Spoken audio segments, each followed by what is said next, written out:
नमस्कार. आज मोठ्या संख्येनं तुम्ही उपस्थित आहात. आज आपली फॅमिली मीट आहे. या दिवशी मला पहिल्यांदा बोलायला संधी दिली त्याबद्दल president madam, secretary sir, treasurer sir यांचं मी पहिल्यांदा आभार मानतो. एक विषय मला असा देण्यात आला आहे किंवा निवडा असं सांगितलं गेलं, career opportunities in science stream. याविषयी आपण थोडंसं आज बोलणार आहोत. बऱ्याचदा क्लॅरिटी आपल्याला नसते किंवा आपण जेव्हा करिअर हा शब्द ऐकतो त्यावेळेला एखाद्याला विचारलं की what do you mean by career, तर हेच बऱ्याचदा माहीत नसते की करिअर कशाला म्हणायचं आहे आपण नेमकं. तर करिअरची एक साधी सोपी व्याख्या जी आम्ही करतो, career is something which we do in future so that we will get good reputation in the society and good money in your pocket. या दोन गोष्टी या मॅन्डेटरी आहे जेव्हा आपण करिअरचा विचार करतो. पहिली गोष्ट एक समाजामध्ये आपलं चांगलं स्थान निर्माण करणं आणि आपण जो काही व्यवसाय करू, नोकरी करू, त्यातून एक चांगला इन्कम सोर्स मिळवणं. ह्या दोन गोष्टी ज्यातनं मिळतात त्याला आपण करिअर म्हणतो. तर करिअर अपॉर्च्युनिटीज इन सायन्स हा जर पर्टिक्युलर विचार केला तर सायन्समध्ये करिअर कोण करावं, who shall go for careers in science, हा पहिल्यांदा थोडासा विचार करूया. सायन्समध्ये कोण करिअर करावं असा जर प्रश्न आपण बघितला तर त्याच्यामध्ये पहिली गोष्ट प्रत्येकानं या अर्थात हे विद्यार्थी दशेमध्ये करिअर कसं निवडावं याबद्दल आपण बोलतोय. तर प्रत्येकानं पहिल्यांदा चेक केलं पाहिजे विद्यार्थ्याचं की विद्यार्थ्याची लॉजिकल थिंकिंग पॉवर आहे का, त्यानंतर ॲनालिटिकल ॲबिलिटी त्याची किती आहे, त्याचं मॅथमॅटिक्स किती स्ट्रॉंग आहे आणि त्याला सायन्समध्ये आवड आहे का, या चार गोष्टी बघितल्या पाहिजे. जनरली होतं काय, पालक जेव्हा करिअर म्हणून एखादी गोष्ट निवडतात त्यावेळेला त्याचे 10वीचे मार्क बघितले जातात. जनरली करिअर निवडतो आपण त्यावर बघितलं काय जातं की ह्याला 10वीत किती मार्क पडले, त्यानुसार आपण करिअर निवडावं. पण 10वीतले मार्क हे करिअर निवडायचं माध्यम असू शकत नाही आत्ताच्या घडीला, थोडंसं असं माझं मत आहे. कारण जी काय मार्किंग सिस्टीम आहे एज्युकेशन सिस्टीममध्ये, जे काय आता इम्प्रोव्हायझेशन्स गेल्या काही वर्षात झाले त्याच्यामध्ये मार्क खूप जास्त मुलांना मिळतात हे आपण बघतोय. 10वीला पर्टिक्युलरली जर आपण विचार केला तर, म्हणजे मी 10वीत असताना, माझी 10वी झाली 1998ला, त्यावेळेला आमच्या शाळेत पहिला आलेला जो मुलगा होता त्याला 88% मार्क होते आणि तो कोल्हापूर बोर्डात 123वा होता. म्हणजे 88% मार्क पडलेला मुलगा, 90% मार्क पडलेला मुलगा हा बोर्डात यायचा. पण आज आपण सरसकट चौकशी जेव्हा करतो किती मार्क पडलेले, तर सहज मुलं म्हणतात मला 90% पडले, मला 92 पडले, मला 98 पडले. But 98% मार्क पडले, it is doesn't anyway means that particular student is having 98% knowledge. He is having information. Because students are just mugging up the things. आज करतायत मुलं म्हणजे पाठांतर करतायत. They are mugging up the things, writing it in exams, getting good marks. But त्याच्यावरती त्याचं career ठरवणं हे थोडंसं आज घडीला करता येत नाही. पूर्वी व्हायचं, कारण पूर्वी आपल्याला आपल्या घरचे असे सांगायचे की तुला जर 75% पेक्षा जास्त मार्क पडले तर तू सायन्सला जा, 60 ते 75च्या मध्ये मार्क पडले तर तू कॉमर्स कर, आणि 60% मार्क पडत नसतील तर तू आर्ट्सला जा. कारण ते मार्क आपल्याला जजमेंट करायला पुरेसे होते, जे आज नाही आहे. त्यामुळे आज करिअर निवडताना हे चेक केलं पाहिजे की माझी लॉजिकल ॲनालिटिकल थिंकिंग आहे का, मला खरंच सायन्समध्ये इंटरेस्ट आहे का, माझं मॅथमॅटिक्स चांगलं आहे का, कारण हा एक बेस सायन्स करताना लागतो. मग पुढे आपण विचार करूया की सायन्स का करावं, कोण करावं हा तर विषय झाला. आता का करावं हा जर विचार आपण केला तर एक साधा सरळ त्यातला मार्ग असा आहे की सायन्स केल्यानंतर आपल्याला खूप जास्त ओपनिंग्स मिळतात. पुढे गेल्यानंतर एक बेसिक इलिजिबिलिटी क्रायटेरिया असतो, जो आपण सगळेजण म्हणतो की मला एखादा कोर्स पुढे करायचा आहे, तर बेसिक इलिजिबिलिटी क्रायटेरिया काय. तर तुम्ही बघाल तर बहुतांश कोर्सेस ज्याला आपण ॲडमिशन्स घेतो त्याचा बेसिक इलिजिबिलिटी क्रायटेरिया 11वी 12वी सायन्स असा गव्हर्नमेंटनं नॉर्म्समध्ये दिलेला. दुसरा एक महत्त्वाचा फायदा यात असा आहे की सायन्स 11वी 12वीपर्यंत जी मुलं करतात त्यांना 12वी नंतर जर वाटलं की मला कॉमर्स करायचं आहे तर त्याला ते करता येतं आज घडीच्या नियमांनुसार. एखाद्याला वाटलं मला आर्ट्स करायचं आहे तरी तो जाऊ शकतो. पण 11वी 12वीमध्ये जो मुलगा आर्ट्स निवडतो किंवा कॉमर्सला जातो त्याला 2 वर्षानंतर वाटलं की मला सायन्समध्ये जायचं आहे तर त्याचा प्रवास तसा उलटा होऊ शकत नाही. त्यामुळे जास्तीत जास्त अपॉर्च्युनिटीज मिळतात म्हणून सायन्सकडे जावं हा एक विषय आहे. आता ब्रॉडर क्लासिफिकेशन जर बघितलं सायन्समध्ये तर 2 स्ट्रीमकडं कल असतो मुलांचा. एक तर मेडिकल स्ट्रीम आणि दुसरी आहे ती इंजिनिअरिंग किंवा टेक्नॉलॉजीची स्ट्रीम. आता मेडिकल स्ट्रीम कोण करावी तर पहिली गोष्ट, मेडिकल स्ट्रीम करणारी जी मुलं असतात त्यांच्यामध्ये एक घरामध्ये डॉक्टर असण्याची परंपरा असणं हा एक पार्ट येतो डिसिजन घेताना. डॉक्टर कोण होतं, जास्तीत जास्त मुलांचा कल कुठं असतो, ज्या मुलांचा असतो त्यांच्या घरी काहीतरी बॅकग्राऊंड असतं. वडील डॉक्टर आहेत, काका डॉक्टर आहेत, किंवा फार्मसी लाईनमध्ये कोणीतरी घरातलं काम करते. ह्या मुलांचा कल जास्त असतो मेडिकलकडे जाण्याचा. दुसरं, मेडिकलला जाण्याची जे काय प्रवृत्ती आहे मुलांमध्ये ती काय आहे, कारण त्यांना मॅथमॅटिक्सची भीती वाटत असते. म्हणून ही काही मुलं मेडिकलमधली करिअर निवडतात. आणि तिसरी कॅटेगरी अशी आहे की घरी बॅकग्राऊंड नाही आहे, पण लहानपणापासून मला वाटते डॉक्टरच व्हायचं हा एक पार्ट आहे. मग ह्या 3 कॅटेगरीमध्ये जर मुलं येत असतील तर त्यांनी शक्यता मेडिकलमध्ये जावं अशी आहे. आता मेडिकलमध्ये जर आपण जात असू तर ही एक फार रिस्पॉन्सिबल स्ट्रीम आहे. म्हणजे ह्याच्यामध्ये जेवढ्या प्रमाणात तुम्हाला रेप्युटेशन मिळते तेवढीच जास्त जबाबदारी पण येते. त्यामुळं त्या जबाबदारीचं भान घेऊनच आपण पुढे जावं. टेक्नॉलॉजीमध्ये एखादी गाडी बंद पडली तर ती परत दुरुस्त करता येते, पण माणूस बंद पडला तर दुरुस्त होणार नाही आहे. सो ही जबाबदारी घेऊन करिअरकडे आपण बघायला पाहिजे. आता मेडिकलमधला जर विचार आपण केला तर इथेही 2 पार्ट येतात. म्हणजे असे काही करिअर्स ज्याला आम्ही डॉक्टर ही डिग्री लावतो, ही एक करिअर्स हा एक पार्ट आहे. आणि ज्याला डॉक्टर ही डिग्री लावली जात नाही आहे पण तो मेडिकल फील्डमध्ये काम करतो, हा एक पार्ट आहे. डिग्री डॉक्टरची लागते म्हणजे अगदी MBBS पासून MBBS आहे, BHMS आहे, BAMS आहे, PDS आहे, BVSC आहे, फिजिओथेरपी आहे, युनानी मेडिसिन आहे, BEMS आहे. हे जे सगळे कोर्सेस आहेत ह्याला डॉक्टर डिग्री ही लागते. आणि हे सोडून बाकीचे जे कोर्सेस आहेत म्हणजे त्यात स्पीच थेरपी येईल, नर्सिंग येईल, फार्मसी येईल, त्याच्यानंतरचे आणि काही टेक्निशियनचे कोर्सेस येतील, लॅब टेक्निशियन आहे, रेडिओलॉजी आहे. हा जो काही पार्ट आहे हा सगळा येतो तो supportive to the medical field. ह्याला डॉक्टरची डिग्री नाही आहे पण ही लोक तेवढीच इम्पॉर्टंट आहेत जेवढे डॉक्टर आहेत, कारण ते त्यांना सपोर्ट करतात. आता डॉक्टर म्हणून आपण जर जात असू किंवा मेडिकल फील्डमध्ये काम करत असू तर ह्याच्यासाठी ऑल ओव्हर इंडिया एक परीक्षा घेतली जाते. तुमच्यापैकी सगळ्यांना माहिती असेल, एंट्रन्स एक्झाम आहे, नीट, NEET. ही national eligibility cum entrance test आहे. ही देशभरात घेतली जाते, एकाच वेळी घेतली जाते आणि सर्व कोर्सेससाठी ही कॉमन आहे. मग हा जो काही विषय आपण जर बघितला तर कॉम्पिटिशन ह्यात खूप जास्त येते. म्हणजे थोडंसं मी स्टॅटिस्टिकली सांगतो, जनरली नीटला किती मुलं बसतात देशभरातनं दरवर्षी, तर हा आकडा कोविडनंतर वाढत चालला आहे. म्हणजे मागच्या वर्षी नीटला देशभरातनं 25 लाख मुलं परीक्षेला बसली. हा आकडा कोविडच्या आधी 17-18 होता, त्याच्या आधी 12-15 पर्यंत होता.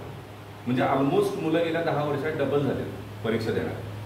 आणि त्या तुलनेनं मेडिकलच्या सीट्स अवेलेबल नाही आहेत. म्हणजे महाराष्ट्रात गव्हर्नमेंटच्या आणि प्रायव्हेटच्या मिळून मेडिकलच्या जागा MBBSच्या जर बघितल्या तर त्या 10,800. आणि महाराष्ट्रात साधारणपणे 2 ते 2.5 लाख मुलं आहेत जी नीट परीक्षा देणार आहेत. म्हणजे मला जर MBBS करायचं आहे तर मला 2.5 लाख मुलांमध्ये 2 लाख मुलांमध्ये पहिल्या 10,000-12,000 मुलांमध्ये यायचं आहे जर मला गव्हर्नमेंटमध्ये MBBSला प्रवेश मिळवायचा. So this a kind of competition is there. आणि ते असलं पण पाहिजे थोडंसं, ह्या मताचं मी आहे, कारण त्यामध्ये पुढे जबाबदारी येणार आहे. आता नीटची परीक्षा असते ही 720 मार्काचा पेपर असतो. थोडंसं मी सांगतो परीक्षेचं स्वरूप काय आहे. 720 मार्काचा पेपर आहे आणि 720 मार्काच्या पेपरमध्ये फिजिक्स, केमिस्ट्री आणि बायोलॉजी हे 3 विषय असतात. 360 मार्काचं बायोलॉजी, 180 मार्काचं फिजिक्स आणि 180 मार्काचं केमिस्ट्री. आता ह्याच्यामध्ये MCQ पॅटर्नचा कम्प्लीट पेपर आहे. म्हणजे 90 प्रश्न असतील बायोलॉजीचे, 45 प्रश्न असतील फिजिक्सचे आणि 45 प्रश्न असतील केमिस्ट्रीचे. प्रत्येक प्रश्न हा 4 मार्काला असेल. पण ह्यात गंमत अशी आहे की बरोबर उत्तर आलं तर तुम्हाला 4 पैकी 4 मार्क मिळतील, पण उत्तर जर चुकलं तर मिळालेल्या मार्कांमधनं 1 मार्क वजातील. सो +4 आणि -1 अशी ही सिस्टीम आहे.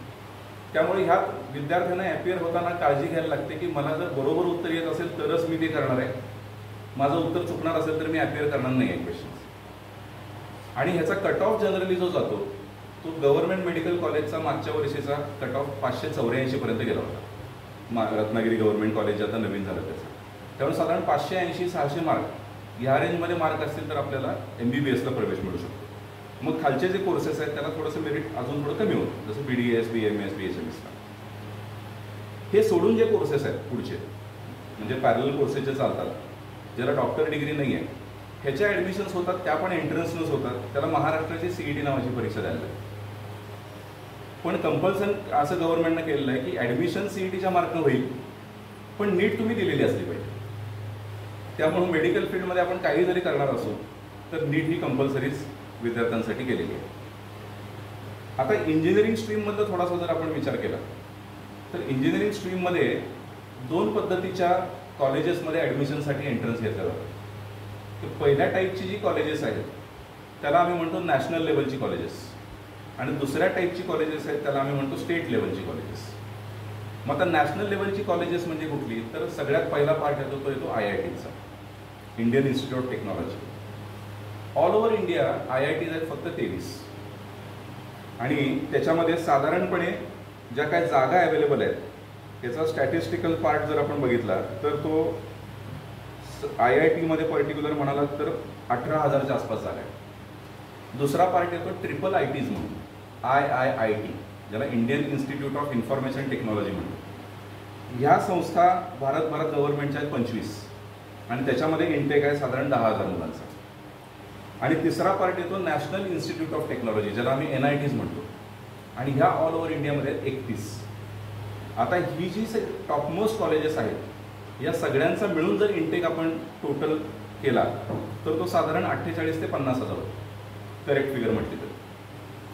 आणि ह्या इन्स्टिट्यूटमध्ये आपल्याला प्रवेश पाहिजे असेल तर त्याला JEE मेन नावाची परीक्षा आहे, ही परीक्षा द्यायला लागते. एक थोडंसं मी परत मागं येऊन काही पार्ट सांगतो की इंजिनिअरिंगमध्ये करिअर करायचं आहे म्हणजे कुठल्या फील्डमध्ये करिअर करायचं आहे हा एक पार्ट झाला, आणि कुठल्या कॉलेजमध्ये जाऊन हे करिअर करायचं आहे हा दुसरा पार्ट झाला. काही लोकांचं एक असं मिथ आहे आत्ता की इंजिनिअरिंगला डिमांड पूर्वी इतकं राहिलं नाही. जनरली आपण ऐकतो की इंजिनियर बेकार आहेत, पण ह्याच्या मागं जाऊन आपण थोडंसं बघितलं पाहिजे की इंजिनिअरिंग करताना जो माणूस म्हणतो की बेकार आहे मी किंवा मला नोकरी नाही आहे, तर पहिलं चेक केलं पाहिजे की आम्ही कुठल्या कॉलेजमधून इंजिनिअरिंग केले, फर्स्ट पार्ट. आणि दुसरी गोष्ट, इंजिनिअरिंग करताना आम्ही स्वतःला इंडस्ट्रीसाठी किती रेडी केले हा दुसरा पार्ट. हे 2 पार्ट जर विद्यार्थी करत असेल तर त्याला जॉब हा चांगला निश्चित मिळाला पाहिजे. कारण टेक्नॉलॉजी ही खूप पुढं चालली आहे आता. म्हणजे गेल्या काही वर्षांमध्ये रोबोटिक्स हे नाव आपण ऐकलं नव्हतं, जे आज कॉमन ऐकतोय. आर्टिफिशियल इंटेलिजन्स आपण ऐकलं नव्हतं, जे आपल्या सगळ्यांच्या मोबाईलमध्ये आलेलं आहे. मेकॅट्रॉनिक्स आपण ऐकलं नव्हतं, काही ठराविक मॉडेलच्या गाड्या ज्या 10 वर्षांपूर्वी मार्केटमध्ये दिसायच्या आज त्या ड्रास्टिकली चेंजेस झाले, आणि ऑल ओव्हर वर्ल्डमधले सगळे मॉडेल्स आज आपण बघतोय. मग त्याचा मेंटेनन्स, त्याची सर्व्हिस इंडस्ट्री, ह्याच्यामध्ये पण खूप जास्त अपॉर्च्युनिटीज आहेत.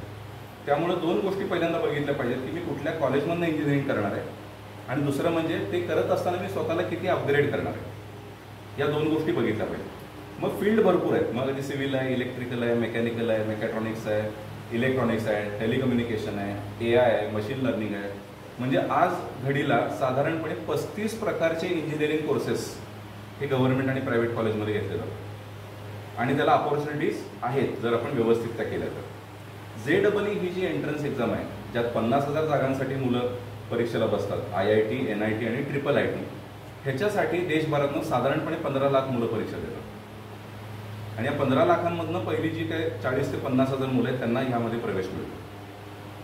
IIT जर पर्टिक्युलर आपण विचार करत असू तर IIT साठी दुसरी आणि एक एंट्रन्स एक्झाम द्यायला लागते, ज्याला JEE ॲडव्हान्स नावाची परीक्षा म्हणते. JEE मेन ही जी मुलं सगळी परीक्षा देणार आहेत, 12 लाख 15 लाख मुलं, त्यातनं पहिली 10% मुलं ही सेपरेट केली जातात आणि त्यांना JEE ॲडव्हान्स नावाचा पेपर देता येतो. आणि त्या ज्या सिलेक्ट केलेली मुलं असतील त्यातनं मग जी पुढं सिलेक्ट होतील ऑल इंडिया रँक येतील त्यांना ॲडमिशन्स मिळतात IIT, IIITsमध्ये. सो हे कॉम्पिटिशन आहे हे देशभरातल्या कॉलेजेससाठी. आपल्याला देशभरातली कॉलेजेस नाही करायचे, समजा एखाद्याला लोकल लेवलचं चांगलं कॉलेज हवं आहे तर त्याच्यासाठी महाराष्ट्राची CET ही एक परीक्षा आहे, ही कॉमनली द्यायला लागते. ह्यामध्ये 200 मार्काचा पेपर असतो, आणि हा पण फिजिक्स, केमिस्ट्री, मॅथमॅटिक्स या 3 विषयांमध्ये घेतला जातो. 100 मार्काचं मॅथमॅटिक्स आहे, 50 मार्काचं फिजिक्स आणि 50 मार्काचं केमिस्ट्री. महाराष्ट्रातली रेप्युटेड कॉलेजेस जरी आपण बघितली तरी ती खूप चांगल्या पद्धतीनं मुलांना नोकरी देणारी आहे. जसं Walchand college of engineering Sangli हे फार 1947चं कॉलेज आहे माझ्या भागातलं. 2020-21ला कोविड सिच्युएशन होती. कोविड सिच्युएशनमध्ये देखील तिथं जे कॅम्पसेस झाले त्यामध्ये 100% मुलांना नोकऱ्या लागल्या आणि हायएस्ट पॅकेजेस 50 लाखाच्या आसपास मिळाले. एक लोअर पॅकेज म्हटलं तरी 7-8 लाखाच्या आसपास, म्हणजे वयाच्या 21व्या वर्षी एक रिस्पेक्टेबल सॅलरी देणारी ही कॉलेजेस आहेत. ह्याच्या ॲडमिशन्स होतात ह्या तुमच्या प्युअरली होतात CETच्या मार्कवर. आता CET असेल, JEE असेल, या परीक्षा इंजिनिअरिंगसाठी आहेत. तसं जर एखाद्याला रिसर्चमध्ये काम करायचं आहे, पुढचा पार्ट जर आपण बघितला तर रिसर्चमध्ये काम करायसाठी आयसर नावाची संस्था तुम्ही ऐकली असेल, नायसर नावाची संस्था आहे. ह्याच्यामध्ये प्युअर सायन्सेसचे कोर्सेस होतात, फिजिक्स, केमिस्ट्री, मॅथमॅटिक्स. ह्याच्यामध्ये तुम्ही BSc करू शकता, नंतर MSc करू शकता, मग PhD करू शकता. पण आयसर सारख्या इन्स्टिट्यूटला 2 मार्गाने जाता येतं. एक तर JEE ॲडव्हान्सचा स्कोर तुमचा यावा लागतो, किंवा तुम्हाला आयसर ॲप्टिट्यूड टेस्ट नावाची एक परीक्षा आहे, IAT, ही सेपरेटली द्यावी लागते. आणि ही परीक्षा पास झालात तर तुम्हाला ॲडमिशन आयसरला मिळते. ह्याच्यानंतर काही पॅरलल कोर्सेस पण करिअर ऑपॉर्च्युनिटीजमध्ये आपण बघतो, जसं एरोस्पेस इंजिनिअरिंग आहे, किंवा पर्टिक्युलरली जर आपण विचार केला ॲग्रिकल्चरल पार्ट आहे, फॉरेन्सिक सायन्स आहे, बायोटेक्नॉलॉजी आहे, बायो इन्फॉर्मॅटिक्स हा एक पार्ट आहे जो नवीन यायला लागला आहे, ज्याच्यामध्ये काम आहे केलं जातं. आर्किटेक्चर हा एक पार्ट आहे जो इंजिनिअरिंगमध्ये गणला जात नाही, पण त्याला खूप चांगलं डिमांड आहे. आर्किटेक्चरमध्ये एखाद्याला करिअर करायचं असेल तर त्याला नॅशनल लेवलच्या कॉलेजेससाठी JEE 2 नावाची एक परीक्षा आहे, ही द्यावी लागते. आणि दुसरी परीक्षा नॅशनल टेस्ट फॉर आर्किटेक्चर, जी नाटा म्हणून ओळखली जाते, तर ही एक परीक्षा द्यावी लागते. तर ह्या परीक्षांनी या कॉलेजेसमध्ये ॲडमिशन्स मिळतात. करिअरचा जर आपण बघायला गेलो तर सांगण्यासारख्या खूप गोष्टी आहेत. म्हणजे आता मी वरवरचा पार्ट सांगितला, पण थोडंसं मी कन्क्लुजनकडे येतो. करिअर जेव्हा आपण म्हणतो, हा एक डेस्टिनेशनचा पार्ट नाही आहे की मी आत्ता 12वी केली, मग एंट्रन्स दिली, मग कॉलेज केलं आणि मला नोकरी मिळाली म्हणजे माझं काम संपलं, माझं करिअर झालं. सो करिअरचा पाथ जो आहे हा असा संपणारा पाथ नाही आहे, इट इज ऑनगोईंग प्रोसेस. म्हणजे दरवर्षी आपल्याला काहीतरी नवीन शिकावं लागतंय, नवीन काही गोष्टी अडॉप्ट करायला लागतात, तेव्हा आपण एका चांगल्या करिअरपर्यंत जातो.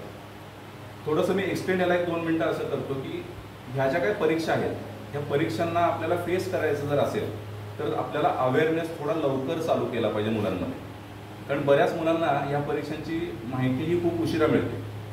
म्हणजे मी कोकणात बऱ्याच ठिकाणी जेव्हा जातो, पालकांना माहिती द्यायला आम्ही जेव्हा जात असतो, तर त्यावेळेला एखाद्याला विचारलं की बाबा तुला काय करायचं आहे, तर तो म्हणतो मला डॉक्टर व्हायचं आहे. मग आता 10वी नंतर तू काय करणार आहेस? नाही, मी आता कॉमर्सला ॲडमिशन घेणार आहे. म्हणजे डॉक्टर व्हायसाठी, मेडिकलसाठी मला सायन्स करावं लागतं, हे पण बऱ्याच मुलांना माहीत नसतं. अशी काही मी उदाहरणं बघितली. पहिलं काय पाहिजे तर थोडासा अवेअरनेस व्हायला पाहिजे. दुसरी गोष्ट, आपल्या मुलांचं कॉम्पिटिशन हे आपल्याच भागातल्या मुलांशी राहणार नाही आहे, ह्याची थोडीशी आपण जाणीव ठेवूया. कारण आज आपल्याबरोबर कॉम्पिटिशनला मुलगा रत्नागिरीतला नाही आहे, तर तो राजस्थानमधला पण आहे, तो UPतला पण आहे, तो बिहारमधला पण आहे. आणि इथं अवेअरनेस लवकर जनरेट झालेला आहे. इथं मुलं 8वीपासून ह्या परीक्षांच्या तयारीला लागले. आपण 10वी नंतर जागे होतोय आणि 10वीच्या मार्कांना थोडंसं अवास्तव महत्त्व दिलं जातं, हे पण आपण बघतोय. खरं तर 10वीच्या, आम्ही मजेनं म्हणतो, 10वीच्या परीक्षेच्या मार्क्सचे 2 फायदे आहेत. पहिलं म्हणजे पेढेवाल्याचा धंदा चांगला होतो, आणि दुसरी गोष्ट, आपल्याला 4 लोकांमध्ये सांगायला पालकांना छान वाटतं की माझ्या मुलाला 98% पडले. पण ह्याच्या पलीकडे त्याचा तिसरा फायदा नाही आहे, मुलाला कॉन्फिडन्स येतो, एवढंच आहे. तर ह्या गोष्टींकडे थोडं बघितलं पाहिजे. पुढच्या करिअर्समध्ये सक्सेसफुल होण्यासाठी अजून 3 गोष्टी ज्या महत्त्वाच्या आहेत, त्याच्यामध्ये सगळ्यात पहिली गोष्ट ही आहे, कॉम्पिटिशनमध्ये आम्हाला जर चांगलं करायचं असेल तर आम्हाला एक उत्तम शिक्षक मिळाला पाहिजे, जो आपली ह्याची तयारी फार चांगल्या पद्धतीने करून घेईल.